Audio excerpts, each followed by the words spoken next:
have him join a 4-year-old kindy where he may struggle initially with his peers. He does have a support teacher, but my concern is that later he'll be much older than the other kids in his class. Kindy means kindergarten? So he's, how old, he's 3. Oh, that's still called kindergarten? Yeah. When do they like go to elementary school? Well, let me just say this. They always are drawn towards adults. They are, because we're the ones who have control over what they want. And so, here's the thing I feel about holding kids back. Unless you're going to do something different than you did last year, let them go. Maybe a new teacher will be better, maybe, because now he's gonna have a whole, what's he gonna gain, is the question. Catherine, maybe? We held Cameron Day for a year from elementary school in year 3, he did twice, because we thought he would cope better, but it didn't make a blind bit of difference. His struggles were still his struggles, he was just that there twice, so that was our experience. That's sort of what I'm trying to say. It's a lot of it is who he is, and it's the quality of the experience. He's not gonna, I kept my kid back an extra year in kindergarten too, because of immaturity, and there's a price you pay for that. There's a price. I mean, I don't totally regret it, but Yeah. and for him, unless you anticipate a miracle, whole lot of things changing, then why would you do that? Can I just add something as well? I've got a 4-year-old, same thing, and we've moved him up classes, and he's just done really well since moving up. It's almost like the older kids have taken him under his wings, and they know, they're all excited because he's finally talking to them, and they remember him from when he was littler, and it's almost like it's encouraging the discussion, and he's talking more, and he's just way happier in the older class. So I think the older kids can be more tolerant too, and they're more understanding. So along the same lines is how important is good socialisation skills for a child in preschool for success later in life? Important for all kids, but there is a lot of research going on right now around socialization in teen years and all of that. But of course it's important, but in some of my presentations, some of you heard, I mean, they're rigid thinkers, they don't compromise, and that sort of sticks with them through adulthood. But we can teach them about turn taking, we can teach them about manners and all of that, and a lot of that just is what you do with all your kids. You can't, when they're little, they tend to play with other kids okay, because the other kids don't know any better, but they're gonna get to a point where, I was gonna say shit's gonna hit the fan, but that's not nice. Where they're like, this is how it is in my world, and this is how it's gonna be, and they won't have a lot of friends. No, they don't. They don't. I found though, I'm teaching myself, and it's not to hide it from the other students. Not to hide it from the other students. It's amazing how well they deal with it and can help them deal with some of these issues. My son used to have, get overheat and get really frustrated and have his meltdowns and that sort of thing. The other kids knew, go and get your face washer out of your lunchbox, go and cool down. So socialisation with, not hiding it from them.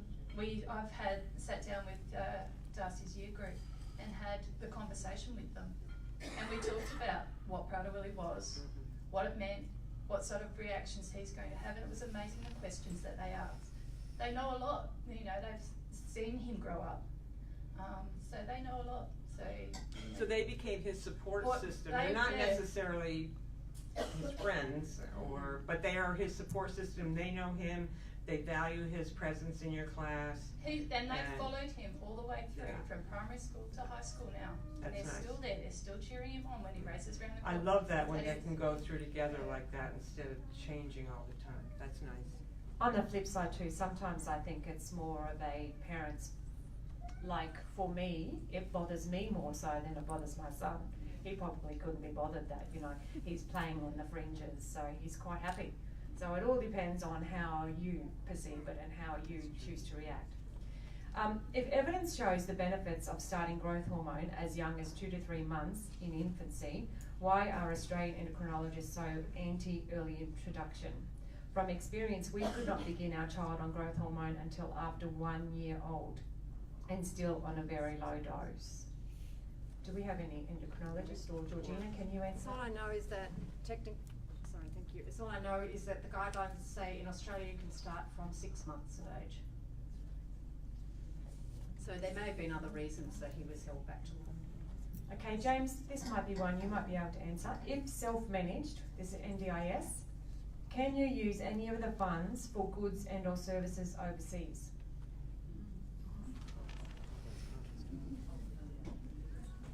Well, obviously if you're using it for goods, you would have to be using it for under that particular category.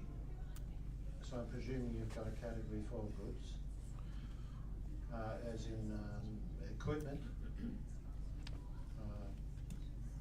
The short answer is I don't know, in case you can't hear from my voice. Services from overseas. You got an idea on this?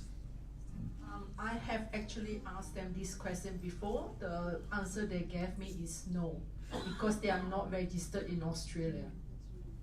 Yeah.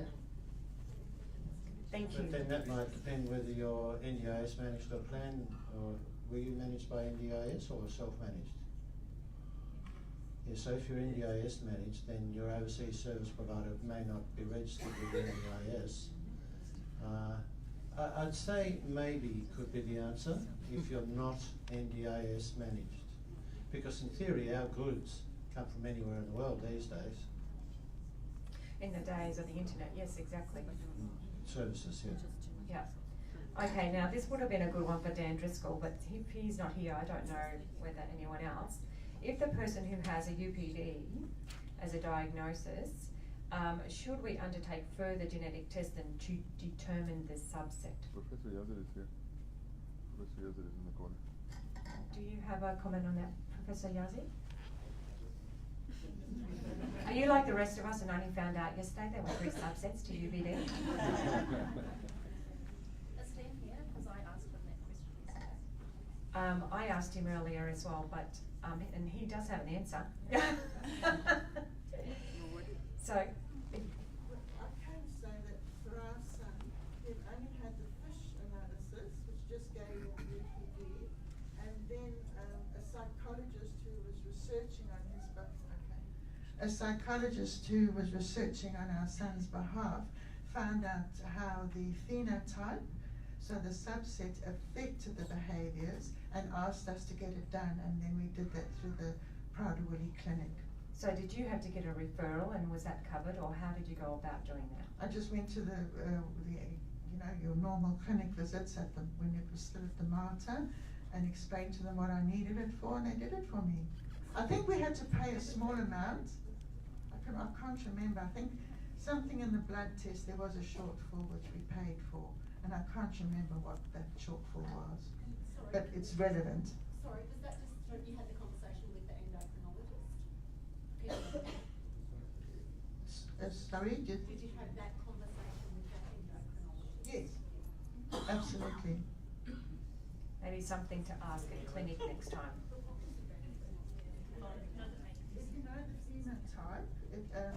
If you know the phenotype, so it has an effect on the predisposition to some of the subset behaviours. And so then if you know that, and especially I used this in the NDIS planning, I was able to present the research to them and to clinically prove that our son was in that percentage, the 15 to 20%, where the behaviours were more extreme, and I put that in as part of the evidence towards the aggressive, difficult behaviours. Yeah. Excellent, thanks for that. That's good to know. This one will be for you, Melanie. Use of meal replacement shakes avoid, or are they useful? Isn't there a vendor here for me? Yeah, watch what you say. I am not gonna say a thing. No, they couldn't make it. Are they going? No, they just They're not sent here, they're not here. samples. No, they sent samples. They They sent sent us- samples, so yeah. you can feel free to say whatever you like. Oh my God, there's probably 1,000 people listening right now. I like real food. It's how I was raised in the field of nutrition. I think I can't remember, I've talked to so many people and it's been a real joy for me to be here and to help people. That sometimes you do have to use some kind of a meal replacement, maybe in the pediatric time to bridge a gap or something like that. But really, I'm really a fan of food. And so, I don't think it should be routinely part of the diet, a meal replacement. That's Like what a I've shake. always believed anyway, so. Mm-hmm. I like to chew too. Absolutely. Chewing is good. Salivary amylase, it's a whole process, it's very essential, it's very important, yes. Yes, and there's also, I'm very interested in binge eating disorder. I don't even see clients like this, but I read lots of books about binge eating disorder and bulimia and you know, taking back a smoothie for lunch every day is, you know how I feel about everyday kind of foods already. But it's not as good as really chewing and swallowing for all of us. We feel fullness, I think, when we have that procedure of chewing and swallowing versus liquid. Yes. Okay, so this is one on toilet training, so. Your turn. Nobody wants to answer this one? I'll read the question, because even you may all not want to answer it. My son is 4 and no way near achieving any potty success. Is PWS making it hard? Non-communication or slow communication between body and brain, or the inability he feels, or the feel body cues, lack muscle strength to push the business out, or does he just want mum to keep changing his nappy? All of the above. All of the above, yeah. I mean, clearly, like, he needs to be on a program of toilet training. That's, you know, you know, this is when you're on the toilet, this is what you get, a regular toilet training program. And if she's waiting for him to want to do it, what's in it for him? You know, so there has to be, you're doing this because this is what you're doing, and I'm not. Yeah, there are lots of resources around on toilet training, Yeah. so if you've got access to an OT, perhaps just, or even do the famous Google search and see what you can come up with, because there are an awful lot of resources out there on toilet training, so good luck with that one. And I'd say not to be too anxious at the age of 4. Yeah. My son wasn't bedtime trained until he was 7. And we actually used the pad and bell. I don't know if anyone else has heard of that, but you hire a pad and bell from equipment hire company, which goes underneath the sheet on the bed, and we only needed the pad and bell for a week to enable my son to become bedtime trained. That's good. Thanks. Yeah, we have to remember the developmental lag. I'm glad you said that. You know, what a typical 2-year-old does is not necessarily what your kid will do. 20% of boys at the age of 8 who are typically developing boys are not tried, not Right. at the age of 8. Okay, now there's another one for you, VJ, is what does a behavioural plan actually look like exactly? Mine or everybody else's?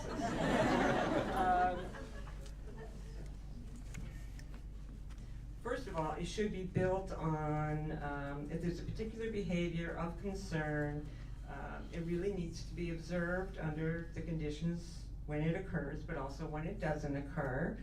And then from there you go, is there a pattern here that I can ascertain? That's what you have what I call an ABC sheet in your packet, and that's to collect that kind of data. if there's a frequency of that behavior happening on a Monday, which happens a lot with kids who go between parents, by the way, or if it's math class, or so you look for those patterns, and then you say, okay, is there something we can change, an antecedent, change in the environment so it doesn't occur? Maybe you need to change the teacher, the parent. Is the class too hard for him? That's usually what it is. Time of day. So you look for patterns when you collect you observe the behavior over time. So the behavior plan would be, and let me tell you something, sometimes they are so complicated that they're like this thick and nobody can read them, but typically what happens is you would then say, so if you don't engage in this behavior for X amount of time, you'll get a reward. If you do engage in it, you may lose something, or you don't get rewarded. I don't like any of that, by the way. But that's what a traditional behavior plan is. It's based on consequences, positive and negative consequences, following the behavior. Most of us in Prader-Willi world are really big on taking care of the antecedents, what's going on that triggers the behavior. You change that, you won't have less likely to have the behavior. You can't behavior mod people out of Prader-Willi syndrome. Can I just say something too? Look, I've seen behaviour plans that have been written by psychologists for clients who've gone into group homes, and they end up being a bane of contention because, especially if what's the word? If they've been written so strictly that when my son has a headache, he gets 2 Panadol sent there, and why is that not done? And when this is done, he has to have this and this. And it becomes so rigid, and it doesn't change, and it doesn't adapt to his changing environment. They become really quite detrimental rather than helpful, I think. So they need to be flexible, but they're usually not.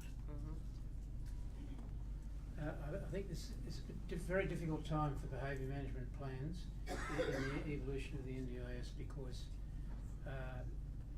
of course, I know New South Wales best, but ADIC, which used to run disability services under the Commonwealth State Disability Agreement, had quite a highly developed system of specialist behavioural consultation for people with developmental disabilities, regional behaviour intervention teams, statewide consulting behaviour intervention teams.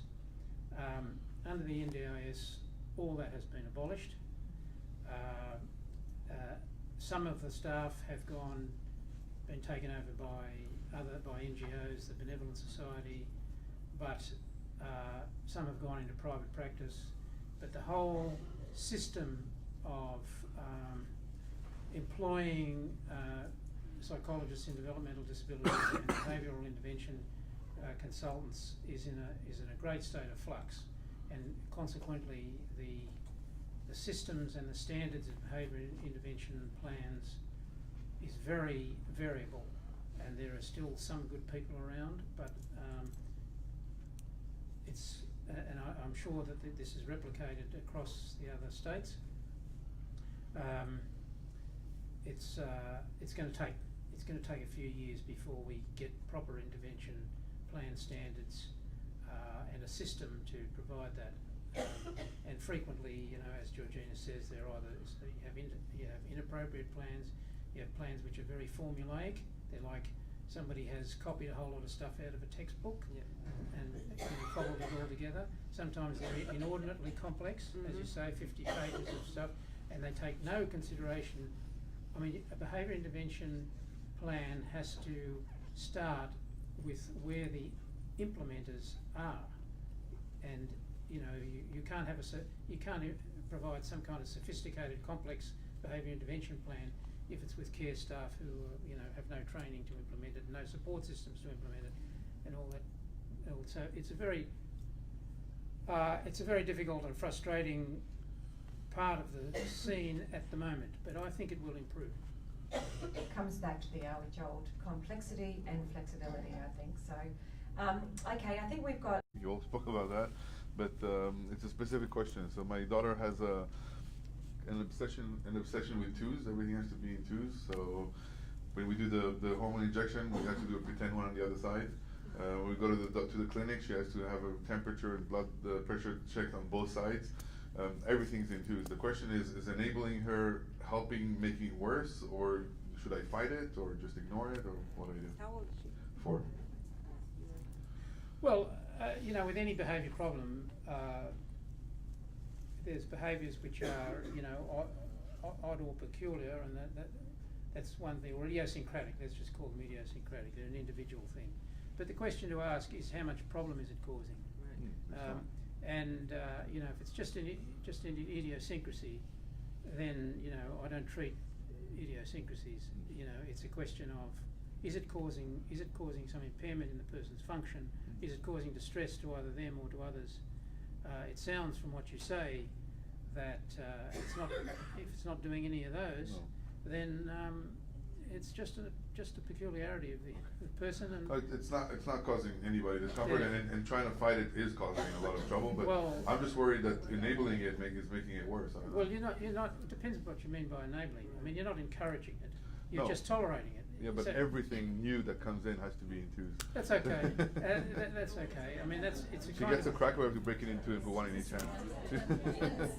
And that may change. Yeah, it'll change. Yeah. So don't fight it. That will change, and She'll have something else to drive you crazy with. yeah. No more questions? Oh, one more? Yep. Hi, I'm just wondering, the occurrence of Prader-Willi. I know on the websites it's like 30% UPD, 70% deletion, and 2 to 3% translocation. You know, that's 103%. But anyway, all the groups I'm on, I want to know, when was that statistic actually made, and is it still accurate? Because I see so much UPD, and the conversations are mostly based around UPD now, that I'm wondering, Are you a clinician? No. I'm just saying, you said I see mostly UPD. Sorry, like on the Parents. Facebook pages that I'm looking through, the parents and everyone, the conversations are a lot of UPD, and it's just, I'm like, oh, is Who here? What about here? Who's got a child with Ellie knows the UPD? answer to this. And who's got a child with deletion? That seems to be almost half and half. And the translocation. Okay. Sorry, Melissa. That is obviously correct and accurate. Most of those studies that give those sort of percentages have been done many years ago. You do find in the last 10 years that the maternal age really increases of having babies, and that actually predisposes maternal disomy, and especially in countries like Taiwan, where, you know, people don't seem to consider having children before the age of 30 or 35. They have a very high level of UPD as well. And they seem to get that as well in Australia now. On the Australian database, it came down to about 50-50, which is quite different from the 70 to 30. And it might increase over time, especially with the maternal age increasing. And especially it seemed to happen in big cities too. No more questions for the panel? No? Okay, well, I would just like to say on behalf of everybody to thank our panel members, especially the ones who have travelled internationally, and Dr. Yazi from Malaysia, BJ and Melanie, and Dan Bristol, who's not here anymore, Dr. Seinfeld, and everybody. So thank you very much for coming. We've had such a high calibre of speakers. We're all very privileged to be able to listen to you. So thank you for giving your time and coming. Great audience.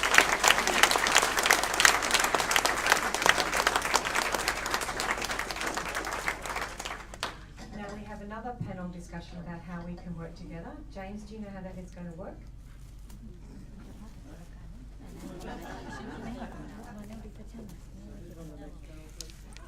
Yourself, Georgina, and Gil, I believe. Okay, I got it. Karen? probably.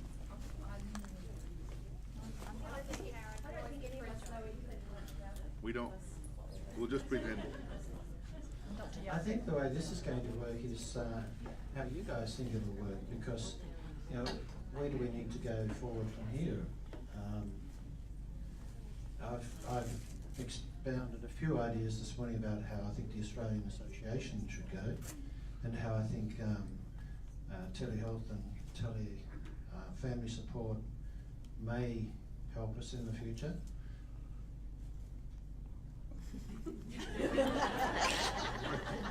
I just have one question. I'm just wondering that as we're a group that only gets together every 3 years, and PWS is such a small family, although we're growing, which is lovely, and I believe we really need to nurture young families to come forth and step up for different positions, and certainly where's Dr. Yasser? Has he gone? Young professionals.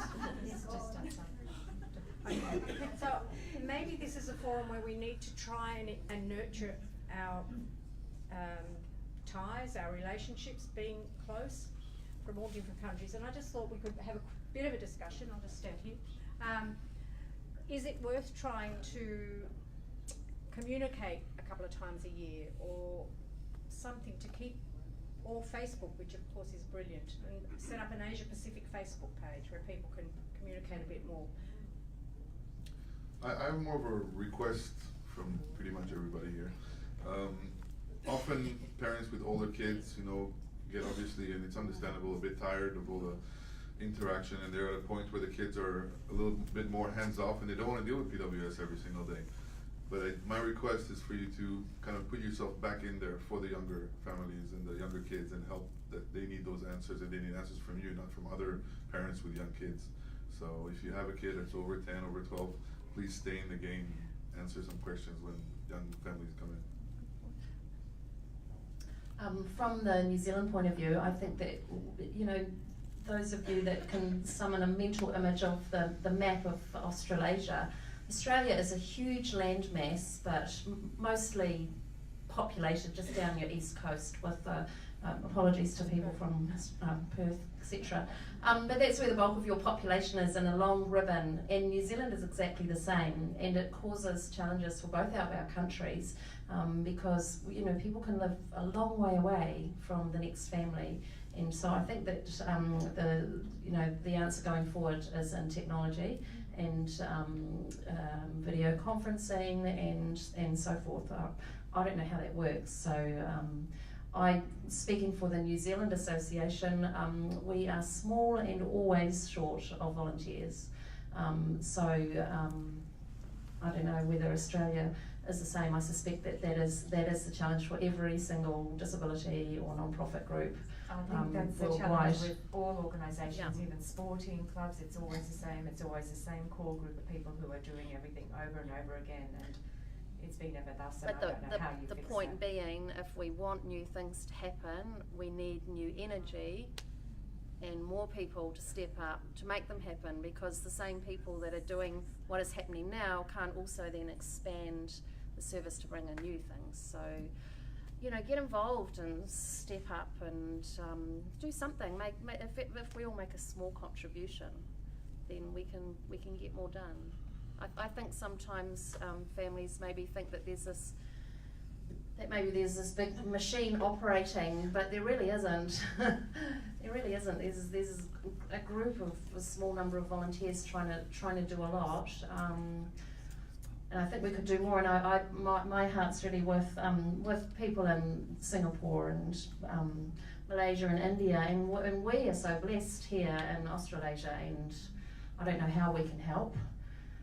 We can. I don't know practically how. So let's talk about that. Just about being involved, I think yeah. I mean, if you have a minute of your time and you have nothing better to do, then jump on the Asian forums. There's a whole bunch of them, and just answer questions, because people have a lot of questions and not many people to answer. That's all. Can you like send me those sites or something? It's all Facebook groups. So yeah, there's a whole bunch. Mostly in Asia, it's mostly WhatsApp group. Yeah, that's the problem actually with communication. But WhatsApp is international as well. But most of Asia works on WhatsApp groups, but if Will you circulate a list of some of the group names? yeah, we can definitely circulate that. But more than that, I think if we can set up something, I don't know, plan with him. So like a, you know, an hour or a 2 hour once a month of questions and answers. I'm sure that's gonna really grow to something huge, because I think a lot of people are gonna join. Can I make a comment? Yeah. Absolutely. So I actually, PWS is not my day job. I actually work in telehealth. I'm actually a chief clinical officer for a company called Pacify, and I shut down my private practice except for PWS. That was the one group that I kept.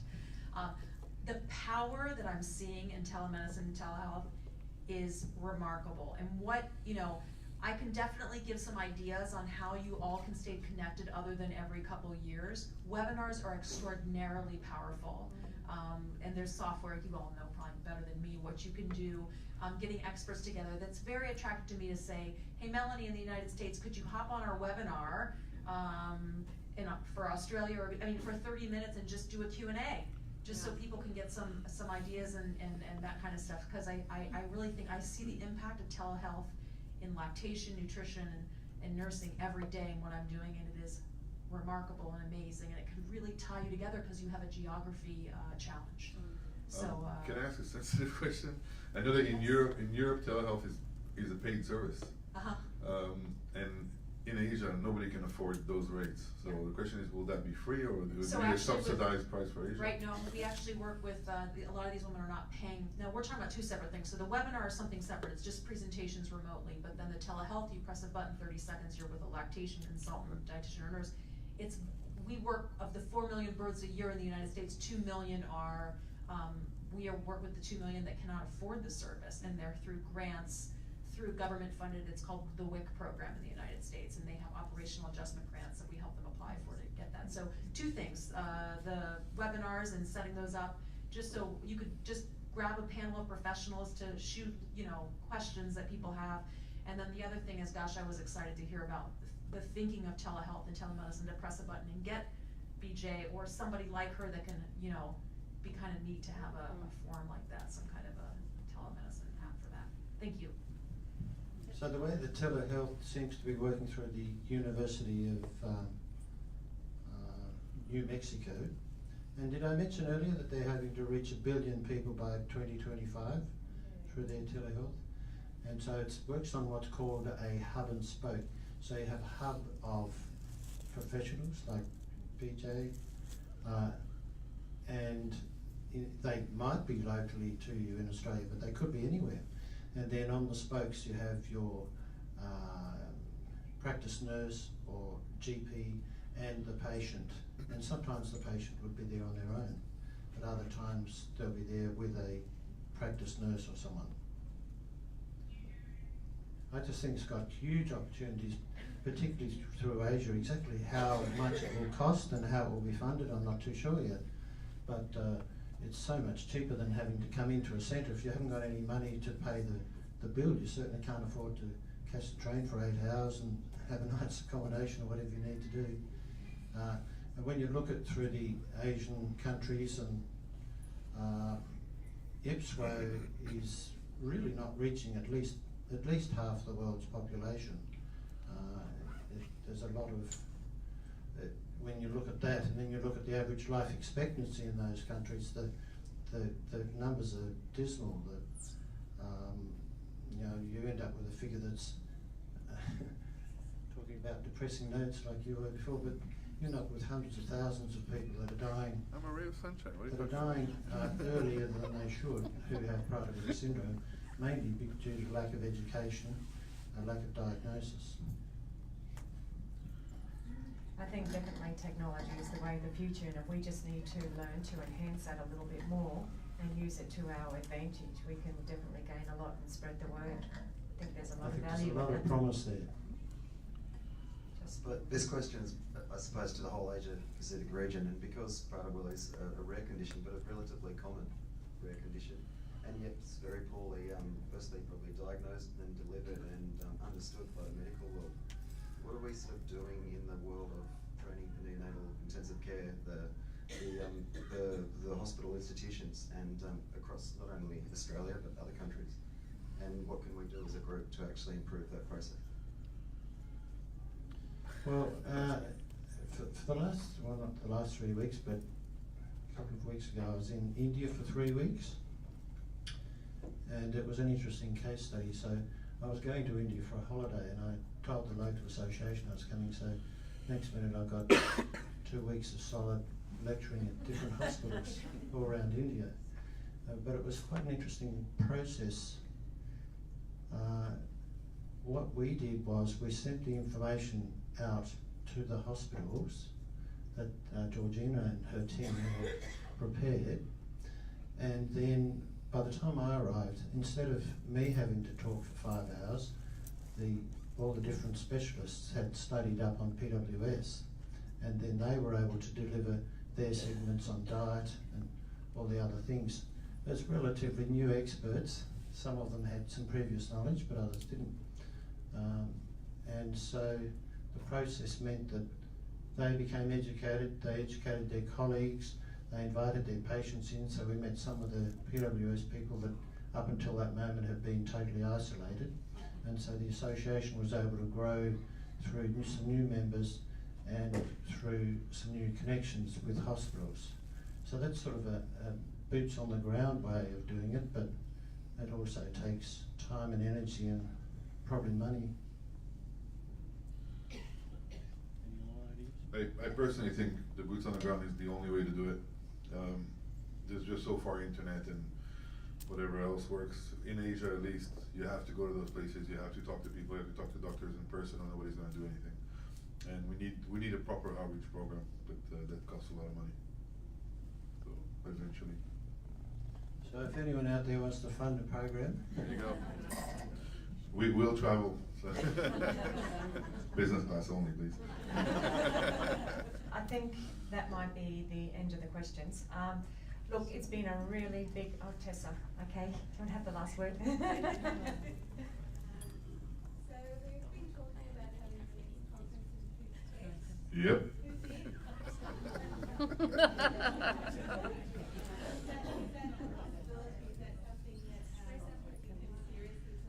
Actually, we have been talking about where the next conference would be, because there's dual pressures for organising these conferences, because we want to attract, be in a centre where as many parents as possible can come, but we need to be financially viable also, because they're not inexpensive, and you know, to get the calibre of speakers that are coming from the Northern Hemisphere as well as around our local region, then there are costs involved in that. So we need to be able to guarantee a certain number of attendees. Otherwise, someone has to underwrite potentially a fairly significant loss, and none of our local associations are in a position to do that. So I think it's probably New Zealand's time, but I don't know if all your Australian parents would actually come to a conference in New Zealand. You really should. Can I just say something on that? And it's probably very timely. Next year, we're having we're up to the 10th International Prader-Willi Syndrome Conference, which will be in Cuba. But our plan is to hopefully have the 11th International Prader-Willi Conference in 2022 in an Asian country. So we're looking heavily into that at the moment. But before I finish, I would like to invite you all to start saving, to pack your bags, to come to Cuba for the 10th International Prader-Willi Syndrome Conference, which will be between the 16th and the 20th of November next year, and it will be a fabulous conference. Okay, so again, thank you everybody, particularly you parents. It's not always to get away from our PWS sons and daughters. So thank you for taking the time out to get yourself here, to educate yourself, do more training, and to network, which is extremely important. Set up new support networks. I hope you have enjoyed the 2 days conference and learned something. I know I have. It never ceases to amaze me what is going on in the world of Prader-Willi. So thank you again to our speakers. We are extremely appreciative of you making the journey with us. And just before I finish, I'd like to thank the organising committee, which consists of Georgina, Lisa Piccolo, Linda Thornton, Karen, Phil, James. So thank you everybody.